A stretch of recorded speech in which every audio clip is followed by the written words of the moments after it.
Halo, selamat malam pemirsa. Saya yakin Anda belakangan ini cukup mengikuti dinamika politik di tanah air, terutama setelah adanya perkembangan atau kejutan terbaru ketika muncul duet Anies Caimin yang kemudian ditanggapi cukup keras oleh Partai Demokrat. Malam hari ini saya akan kembali mendalami soal bagaimana drama yang terjadi dan seperti apa kemudian ini bisa mengubah konstelasi peta koalisi yang ada dalam politik menuju tahun 2024. Bersama saya Reinhard Sirait, Anda menyaksikan Talk Politics with Reinhard.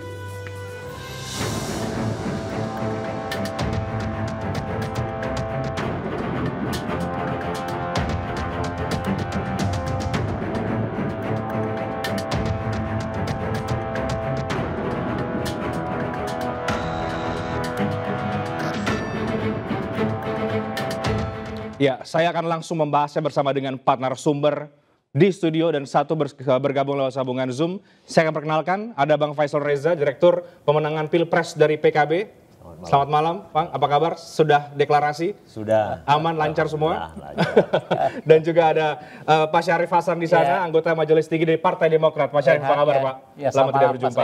Sehat. Sehat. Dan juga ada Bang Ahmad Riza Patria, anggota Dewan Pembina dari Partai Gerindra. Bang Riza, apa kabar? Apa kabar? Baik, alhamdulillah. Dan juga ada Bang Ray Rangkuti, analis politik kita. Selamat malam, Bang Ray. Apa kabar? Malam, baik. Kita juga sapa Bang Andi Sinulinga, saya akrab penyapanya Bang Ucok, pendukung Pak Anies, juru bicara juga Anies Baswedan. Bang Ucok, apa kabar? Pak, kabar baik, alhamdulillah. Oke, baik. Saya akan langsung tanya ke yang baru deklarasi dulu, Bang Faisal Reza kemarin. Jadi sudah bersama dengan Nasdem, tampaknya juga PKS menyatakan masih bersama dengan Pak Anies ya. Artinya tiga partai inikah atau masih membuka komunikasi lagi dengan Partai Demokrat yang sudah menyatakan mencabut dukungan terhadap Anies Baswedan?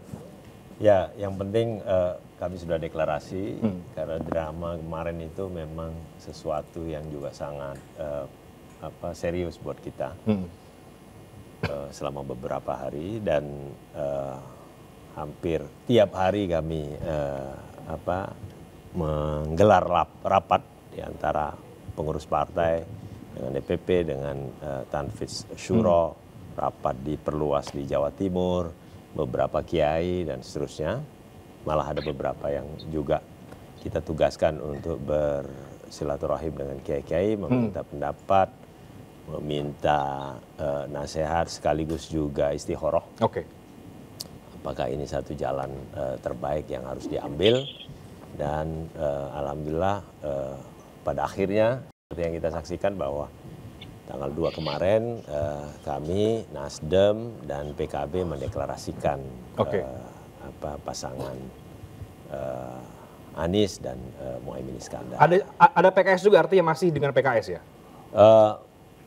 PKS sebelumnya mengabarkan akan hadir, tapi pada akhirnya mereka memutuskan untuk tidak hadir. Oke. Nah, setelah ada respon yang cukup keras ya Partai Demokrat karena dianggap kemudian melanggar kesepakatan dan lain-lain oleh Anies Baswedan.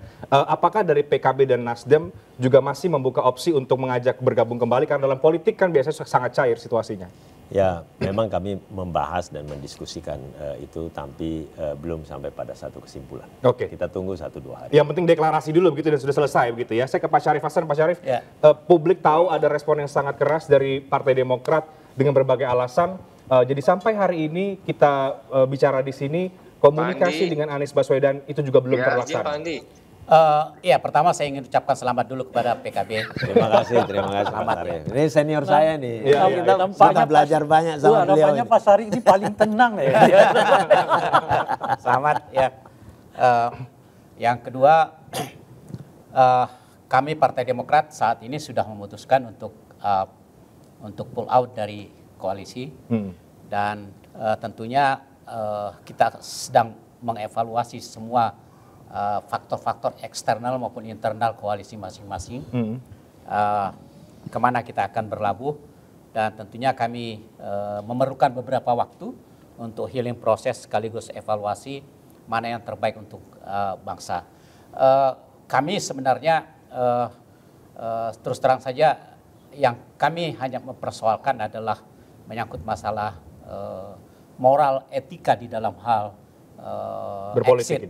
exitnya Anies di dalam memenuhi komitmennya. Seandainya saja, karena ini beberapa kali kami mengatakan bahwa bagi Partai Demokrat memang betul kami mengendorse ketua umum kami untuk menjadi calon wakil presiden. Tetapi kami juga akan menerima apapun keputusan Capres Anies apabila bukan AHY. Nah, namun dengan catatan tolong dikomunikasikan kepada kita. Oke. Sampai hari ini belum ada ya Pak Syarif ya? Ya, artinya sampai dengan hari ini pasti tidak ada. Karena yang kita persoalkan ini adalah sebelum sebelum deklarasi. Nah, tolong kami diyakinkan dulu, ya kan, bahwa inilah yang terbaik untuk pemilu 2024. Inilah yang terbaik untuk bangsa. Nah, yang kami sesalkan itu adalah itu tidak ada komunikasi sama sekali. Nah, yang kedua, hanya beberapa hari sebelumnya, 2-3 hari sebelumnya, itu Anies itu ke Cikeas dan masih meyakinkan SBY bahwa deklarasi akan dilakukan dalam waktu singkat. Nah, cuma tadi Pak Rai bilang, saya pikir Anies tidak bohong karena apa? Dia bilang akan deklarasi dan ternyata benar deklarasi dalam waktu singkat. Ya. ini bersama dengan Mas Ahaye. Ya, ini guyonnya Mas Rai ya. Nah, itulah yang membuat kami betul-betul sangat shock dan unpredictable, unbelievable ya. Seorang yang sekaliber capres yang hanya dalam waktu sesaat itu tidak sesuai dengan apa yang disampaikan kepada kita. Nah, lagi-lagi saya pikir ini komunikasinya sangat buruk. Jadi semua persoalan sebenarnya sepanjang komunikasi ini itu bagus, tidak ada masalah. Gitu. Jadi tidak ada masalah kalaupun cawapresnya bukan Mas Ahaye, tapi paling tidak harus ada komunikasi di awal dan reason kenapa. Ya, sekalipun sudah ada suratnya dan sebagainya, surat lamarannya dan sebagainya, itu kan bisa dijelaskan. Ya, dan tidak perlu saya pikir pada saat beliau ke Cikeas kan itu dia sudah menyatakan sesuatu yang akan dilakukan tapi ternyata tidak. Itu kan bisa dikomunikasikan kepada kami. Ya, sehingga apapun yang terjadi, yang namanya politik itu kan sangat dinamis. Ya, sangat dinamis sehingga tentunya Partai Demokrat sangat bisa mengerti. Nah, yang kami sayangkan ya itu tadi, ya. Tidak ada komunikasi apapun, ya kan? Tidak ada penjelasan apapun. Sementara jauh hari sebelumnya kami mengatakan silahkan apapun yang diputuskan oleh Anies kita akan menerima dengan legowo. Jadi Anda mau mengatakan Pak Anies tidak punya moral etika, maksud Anda? Ya, itu yang terjadi. Ya, itu yang terjadi, ya, sehingga kami sangat upset. Kami merasa betul-betul artinya sangat disayangkan lah ya. Sekarang aja saat ini kami punya suatu kesimpulan bahwa masalah mendasar yang harus dipunyai oleh seorang pemimpin itu adalah menyangkut masalah personal karakter. Apa yang sudah disampaikan seharusnya dipenuhi. Kalau memang tidak bisa dipenuhi, tolong dijelaskan. Seharusnya begitu. Nanti saya minta tanggapan dari Bang Faisal dan juga Bang Andi. Tapi saya mau ke Bang Riza dulu. Gerindra shock juga ya dengan yang terjadi kemarin ini? Ya, memang kan beberapa hari itu ada berita-berita simpang siur. Namun kami kan tidak ingin mendahului, nunggu kepastian. Akhirnya kan waktu itu mau ketemu sehari sebelumnya itu sudah diatur waktu jamnya kalau tidak salah 18.30. Tapi akhirnya Caimin kan mendadak tidak bisa, nggak ada kabar lagi. Tahu-tahu kami dengar dan kami lihat langsung melalui media ada deklarasi. Ya sudah, kalau memang sudah seperti itu, bagi kami apalagi Pak Prabowo ya cuma menyanggapi secara santai, inilah demokrasi, kata Pak Prabowo, kita hormati pilihan siapapun. Sekalipun sebetulnya Gerindra PKB itu sudah sangat baik, hubungannya sudah sangat jauh, dan harus jujur saya sampaikan, Caimin itu termasuk kandidat yang terbaik sebetulnya untuk melengkapi capres kami, apalagi Caimin punya basis di Jakarta, di Jawa Timur, Jawa Tengah, itu sangat melengkapi lah. Namun kan kami belum bisa memutuskan Pak Prabowo kenapa, sekalipun sudah setahun sama PKB kan ada partai baru yang bergabung, yaitu Golkar dan PAN. Kita kan mengerti bahwa semua keputusan capres-cawapres itu kan harus disepakati oleh semua partai berkoalisi, jadi Gerindra PKB, PBB, Golkar dan PAN gitu loh. sekalipun kami memang berterima kasih semua partai sepakat Pak Prabowo sebagai capresnya di koalisi ini, Koalisi Indonesia Maju. Kemudian untuk cawapres, Pak Prabowo kan orangnya sangat baik, sangat bijak, ingin mendengarkan semua, bukan hanya pimpinan partai yang punya saham katakanlah dalam koalisi ini, tapi juga semua pengurus. Di internal kami Pak Prabowo selalu siap mengambil keputusan besar itu, selalu mengundang kami semua DPD bahkan sampai DPC minta pendapat. Kemudian juga kita juga harus mendengarkan tokoh-tokoh, ulama, habaib, semuanya lah. Pimpinan-pimpinan tokoh itulah selalu budaya yang dibiasakan oleh Pak Prabowo, Jadi mendengarkan semua pihak. Jadi menyayangkan sebenarnya ya Bang Riza dari Ya keputusan tentu ini. bukan cuma saya, semua tentu menyayangkan karena kami ini ya pacarannya udah setahun gitu ya. Cuma belum bisa menentukan janur kuningnya karena kan ada teman-teman baru yang memang harus kita hormati, kita hargai gitu ya. Saya rasa banyak yang akan ditanggapi oleh Bang Faisal, tapi saya harus ke Bang Andi Sindulingga dulu. Bang Andi Sindulingga, ada persoalan karakter yang di-highlight oleh Pak Syarif Hasan terhadap sosok Anies Baswedan yang kemudian dianggap ini tidak melakukan komunikasi di awal begitu, yang ini kemudian dianggap berkhianat dan lain-lain. Sebagai pendukungnya Pak Anies, Anda mau katakan apa sebetulnya Bang? Ya justru di situ ada persoalan karakter tersendiri mengatakan itu. Jadi misalnya ya, kalau kita lihat nih ya, dari awal koalisi Nasdem, PKS dan Demokrat itu yang sudah menandatangani 6 poin itu menyepakati mendukung Anies Baswedan, capres diserahkan kepada Anies Baswedan dengan 4 syarat ya, kemudian diberikan kepada Anies Baswedan untuk memperluas dukungan koalisi dan seterusnya sampai poin ke-6 untuk membuat sekretariat itu. Tapi dalam perjalanannya kan publik juga bisa tahu tuh bagaimana dinamika antara Nasdem dan Partai Demokrat. Itu lah Partai Demokrat maunya AHY, ya wajar itu. Nasdem punya pertimbangan yang lain dengan bahasa kalau ada yang lebih baik, kenapa tidak? Kita kan mau menang dengan pertimbangan-pertimbangan kalkulatif. Nah pertimbangan kalkulatif di sini sama pertimbangan kalkulatif di sini juga pasti beda kan? Karena itu benar kata Pak Syarif Hasan, harus ada bicara. Nah bedanya adalah ketika Anies Baswedan mendapatkan informasi dengan tangan dingin Pak Surya Paloh merangkul Caimin untuk bergabung dalam koalisi perubahan. Dan kemudian itu dikomunikasikan lewat orangnya Pak Anies, Sudirman Said, disampaikan untuk diatur kemudian pertemuan dengan AHY dan SBY. Besoknya tiba-tiba langsung keluar surat dan sudah mengatakan pengkhianat.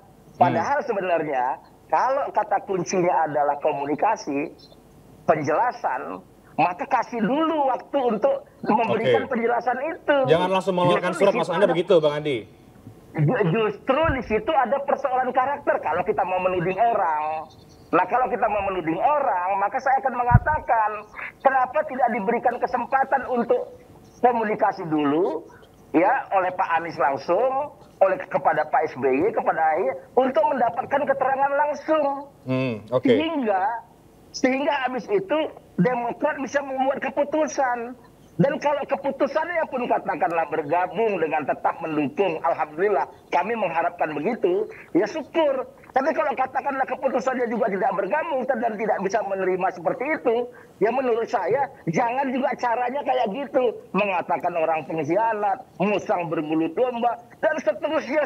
Bahkan di dalam DPD 1 Partai Sumatera Utara dikatakan bahwa pengkhianat seperti Anies Baswedan itu halal darahnya. Jadi menurut saya dinamika politik biasa yang sebenarnya bisa diselesaikan dengan cara-cara yang komunikatif dan beradab itu menjadi tidak benar. Nah, kemudian hari ini saya ingin katakan kemarin sudah memutuskan untuk tidak mendukung, mencabut dukungan. Terus kenapa terus dipersoalkan? Bahkan hari ini salah satu juru bicara Partai Demokrat mengatakan bahwa Anies nggak boleh pakai narasi perubahan, harus nama koalisi lain. Jadi menurut saya ini karakter apa ini gitu? Kalau kita mau bicara karakter ini. Jadi maksud saya begini, jangan serang-serangan. Demokrat silakan dengan pilihannya, kita hormati, jalan cari koalisi baru, kita hargai. Mau di sini kita harapannya bersama-sama lagi. Jangan menyerang, kalau menyerang nanti ya serang-serangan. Nanti akan banyak catatan Pak Syarif yang bisa dikeluarkan orang juga punya kemampuan. Ya silakan Pak Syarif untuk menanggapi, silakan Pak Syarif. Ya memang Pak Andi mungkin tidak tahu ya bahwa sebelum kami merilis itu kami mengkonfirmasi langsung, ya sekjen kami mengkonfirmasi langsung kepada Anies yang pada saat itu baru pulang dari Surabaya atau dari mana ya, bahwa apakah betul pilihannya sudah final dan jawabannya iya. Nah kalau iya kan berarti sudah selesai, case is closed. Nah sekarang yang kami persoalkan itu karena case is closed, yang kami persoalkan itu loh, kenapa kok exitnya kok begitu banget? Ya. Nah itu yang kami persoalkan. Tapi it's fine. Itulah yang terjadi, sudah terjadi. Kami sekarang ini sudah memikirkan bahwa ternyata apa skenario yang selama ini sudah terjawab. Pertama, mengapa sejak lama ini koalisi belum selalu menunda-nunda cawapresnya. Dan yang kedua, kami kan juga selalu ingin mendapatkan informasi yang akurat. Apa penyebabnya? Nah, salah satu informasi yang kuat dan merupakan rumors yang masuk ke Demokrat itu bahwa ada satu hipotesa bahwa silahkan Anies maju sebagai capres, tetapi tidak berpasangan dengan AHY. Ada informasi itu begitu ya kira-kira? Ada informasi, rumors yang demikian. Nah, ternyata rumors ini menjadi kenyataan sekarang, ya kan? Nah, lagi-lagi it's fine.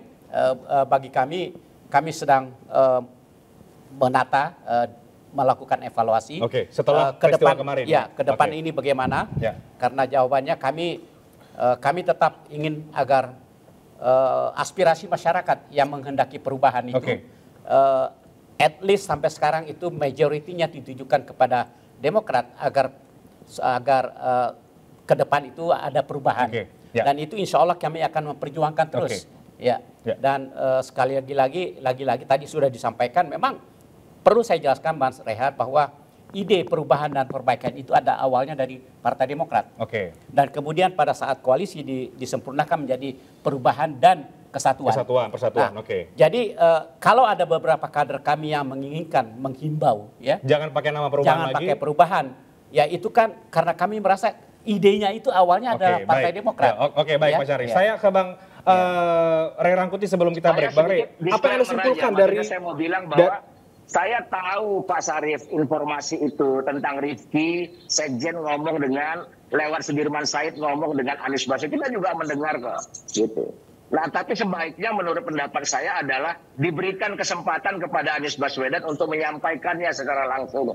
Jangan langsung kemudian marah-marah begitu. Itu kemauan kami. Tapi kan itu sudah terjadi gitu loh. Baik. Saya harus ke Bang Ray dulu ya, Bang Anies dulu guys. Silakan Bang Ray, simpulkan dulu apa yang kemudian terjadi dari Partai Demokrat dan drama yang terjadi beberapa hari. Ya, saya nggak terlalu terkejut karena seingat saya di tempat ini tapi di ruang yang berbeda begitu. Saya udah pernah juga sampaikan bersama dengan Pak Syarif bahwa bila pertengahan Juli Anies Baswedan tidak juga mengumumkan siapa calon wakil presidennya, 80% besar kemungkinan itu bukan AHY gitu. Dan itu yang kejadian kan. Nah, yang sulit saya prediksi itu adalah Caimin jadi wakilnya, itu susah dibayangkan kan gitu. Yang kedua adalah kenyataannya nampaknya Partai Demokrat nggak punya plan B. Kalau sekiranya betul kemudian mereka nggak terpilih sebagai calon wakil presidennya Anies, apa yang dilakukan? Bersikap dengan cara apa? Mau melakukan apa? Dan seterusnya itu. Sehingga kemudian ketika kejadian itu ternyata kelihatan Partai Demokrat agak shock kan. Lalu muncullah berbagai pernyataan macam-macam dan seterusnya itu. Dan hingga hari ini belum kelihatan akan kemana, mau kemana. Dan upaya untuk melakukan katakanlah misalnya bangkit dari suasana ini belum kelihatan muncul di kalangan Partai Demokrat hingga hari ini gitu. Itu kenapa? Karena menurut saya plan B-nya nggak tersedia dengan baik gitu. Padahal kesempatan mereka menurut saya untuk tetap ya mendapat posisi sebagai wakil presiden itu kan dulu udah agak lumayan tuh. Ketika AHY ketemu dengan Mbak Puan. saya kira posisi AHY menguat sebetulnya di lingkungan perubahan. Sayangnya itu tidak di-maintain oleh Partai Demokrat. Alih-alih di-maintain yang ada adalah pernyataan lebih terbuka lagi untuk menyatakan bahwa Anies adalah calon presiden mereka, lalu membuat spanduk baliho macam-macam di berbagai tempat yang menggambarkan dua tokoh ini kan, yaitu AHY dengan Anies gitu. Ini artinya Anies baca 80% Demokrat itu nggak akan kemana-mana, jikapun nanti Cawapres yang lain. Cawapres yang lain, dan saya udah katakan juga besar kemungkinan akan diumumkan di tengah atau di ujung September saya bilang kan, karena kalau diumumkan di situ oleh Anies, kesulitan Partai Demokrat untuk melakukan manuver, dia mau kemana lagi, ujung-ujungnya akan tetap bergabung di koalisi ini. Gitu. Dan itu yang kelihatan sekarang ini mulai terjadi syukurnya itu, karena ini masih di awal September ya, sehingga Demokrat masih punya waktu setidaknya September itu menimbang apakah masuk ke koalisinya Pak Prabowo atau koalisinya Pak Ganjar. Dan itu mungkin yang tengah dilakukan ya Pak Syarif ya? Memang kasus ini bad news is good news untuk Demokrat. Ya kan? Kami menanggapi bahwa ya kita bersyukur, Demokrat bersyukur bahwa kejadiannya itu sekarang. Tidak di ujung. Tidak di ujung. Nah, apa yang terjadi kalau terjadinya di ujung? Nah, artinya sekalipun Partai Demokrat suffering, ini betul-betul shock dan kaget, tapi kita masih bersyukur. Ya, kita bersyukur dan percayalah bahwa Pak Rai bahwa kami memiliki banyak opsi. Memiliki opsi. Cuma menurut saya Pak Syarif, opsi pertamanya itu tidak lagi jadi calon wakil presiden. Oh ya, jadi tertutup. Kami banyak opsi dengan mengevaluasi posisi bargaining dari Partai Demokrat dan Mas AHY. Dan insya Allah ya yang penting adalah kami tetap membawa semangat perjuangan, semangat perubahan untuk rakyat. Nah, sepanjang nanti koalisi yang kami berlabuh kemana dan mereka setuju bahwa semangat perubahan itu ada, saya pikir itu adalah merupakan sesuatu yang positif. Jadi lagi-lagi kita juga bersyukur karena kejadiannya sekarang. Kita masih punya waktu. Masih ada waktu. Saya break dulu. Kita juga masih ada waktu. Nanti saya akan ke Bang Faisal dan juga ke Bang Riza. Masih soal perubahan nggak sih kira-kira akan dibawa oleh Anies dan juga Caimin atau bagaimana? Setelah jeda kami akan segera kembali sesaat lagi.